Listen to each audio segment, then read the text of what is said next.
New education policy 2024।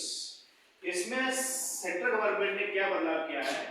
पहला बदलाव है कि join the coaching institutes, join coaching age below 60 year.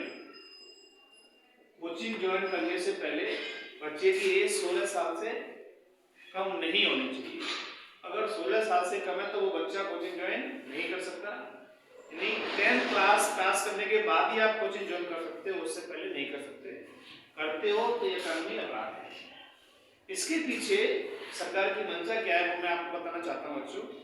क्या होता है, कोटा बड़े बड़े कोचिंग संस्थान में बच्चा 8th क्लास से एडमिशन ले लेता है, उन पर मेंटली प्रेशर आईआईटी और जेईई के लिए बनाया जाता है। उससे बच्चा प्रेशर होकर सुसाइड वगैरह कर लेता है, उसको सरकार कम करना चाहती है। दूसरा है कि कोचिंग का जो मानक है, स्टैंडर्ड है, वो तय होना चाहिए। यानी कि कोचिंग में सुरक्षा होना चाहिए, टॉयलेट होना चाहिए, ठीक है। तीसरा, कोचिंग किसको माना है सरकार ने वो समझिए। कोचिंग बोला है जहां एक साथ 50 स्टूडेंट पढ़ते हैं, यानी जिन संस्थान में 50 से कम बच्चे एट अ टाइम पढ़ते हैं वो कोचिंग सरकार उनको नहीं मानती। वह अपनी कोचिंग जैसे चला रहे हैं चला सकते हैं। उसके बाद भ्रामक प्रकाशन बोला सरकार ने कि भ्रामक प्रकाशन कोई कोचिंग नहीं कर सकती। इसका मतलब ये है कि बहुत से कोचिंग संस्थान बोलते हैं कि आओ आपको आईआईटी में सिलेक्शन कराने की हम लेते हैं गारंटी, आओ हम आपको 100 नंबर दिलाने की लेते हैं गारंटी।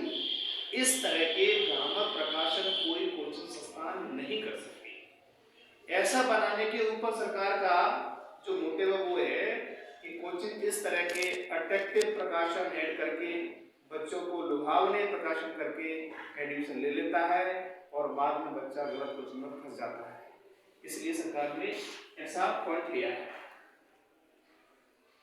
और अगर कोई कोचिंग संस्थान फीस बच्चा जैसे ज्वाइन कर लेता है और उसको समझ में नहीं आया तो वो फीस वापस करवा सकता है। बहुत से कोचिंग संस्थान फीस जमा होने के बाद वापस नहीं करते तो उनको वापस करना पड़ेगा। तो जो मेनली जो नियम आया है वह उनके लिए है जो बड़े संस्थान है जहां एट अ टाइम 50 से ज्यादा बच्चे पढ़ते हैं। तो यह नियम करने का उद्देश्य है कि बच्चा बचपन से ही स्कूल से न भ्रम के कोचिंग में जाए। लेकिन सरकार के साथ मेन चैलेंज इसमें यह है, क्या स्कूल में एजुकेशन की क्वालिटी है, क्या स्कूल में क्वालिटी बेस्ड टीचर हैं, इस पर भी सरकार को विचार करना चाहिए। आज के वीडियो में कल इतना ही।